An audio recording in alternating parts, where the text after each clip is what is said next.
আজ থেকে প্রায় 225 মিলিয়ন বছর আগে পৃথিবীর সব কন্টিনেন্ট ছিল একসঙ্গে।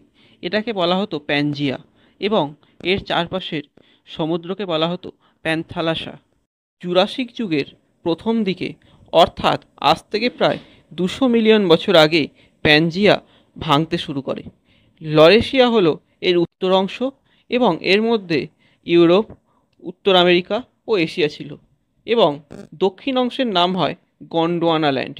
এর মধ্যে আজকের দক্ষিণ আমেরিকা, আফ্রিকা, আন্টার্কটিকা, অস্ট্রেলিয়া এবং ভারত ছিল। 120 থেকে 80 মিলিয়ন বছর আগে ভারতীয় মহাদেশীয় পাতের গতি অনেকটা বৃদ্ধি পায়। বছরে প্রায় 15 থেকে 20 সেন্টিমিটার হারে এটি ইউরেশীয় পাতের দিকে এগোয়, যা একটি মহাদেশীয় পাতের ক্ষেত্রে কিন্তু অনেক বেশি গতি। এর ফলে এর মাঝে থাকা তেথিস সাগর সংকুচিত ও ভাঁজ হয়ে ওপরের দিকে উঠতে থাকে, এবং প্রায় 50 থেকে 55 মিলিয়ন বছর আগে ভারতীয় ও ইউরেশীয় পাতের সংঘর্ষ হয়। দুটোই মহাদেশীয় পাত হওয়ায় একে অপরের নিচে কেউই প্রবেশ করে না, ফলে এটি ওপরের দিকে ওঠে, এবং এর মাঝে থাকা ভাঁজ হয়ে যাওয়া তেথিস সাগর আরও ওপরের দিকে ওঠে। এই তেথিস সাগরের নিচে অবস্থান করা পাললিক শিলার দ্বারাই নবীন পর্বতমালা, হিমালয় ও তিব্বত মালভূমির সৃষ্টি হয়। যেহেতু হিমালয় পর্বতমালা এখনও নবীন, তাই হিমালয় পর্বতমালার উচ্চতা এখনও বাড়ছে।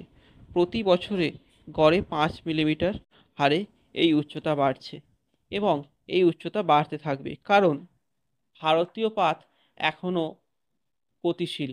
ইউরেশীয় পাত যথেষ্ট স্থিতিশীল হলেও ভারতীয় পাত ধীরে ধীরে উত্তরের দিকে এগিয়ে যাচ্ছে।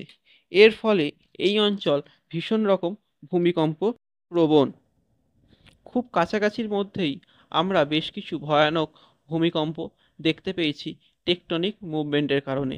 এই ভূমিকম্পগুলি অনেক মানুষের প্রাণ নিয়েছে এবং প্রচুর সম্পদের হানি করেছে। এই ভূমিকম্পগুলি কারণে যে শুধু মানব এবং মানব সম্পদের ক্ষতি হয় তা নয়, এই অঞ্চলের প্রাকৃতিক সম্পদেরও কিন্তু ক্ষতি হয়। আমার এই ভিডিওটা আজকে এই পর্যন্তই। পরে আমি আবার এরকমই কোনো চমকপ্রদ টপিক নিয়ে এসে হাজির হব। আমার এই ভিডিওটি ভালো লাগলে এই ভিডিওটিকে লাইক করুন, শেয়ার করুন, আর পাশে থাকার জন্য চ্যানেলটিকে সাবস্ক্রাইব করুন।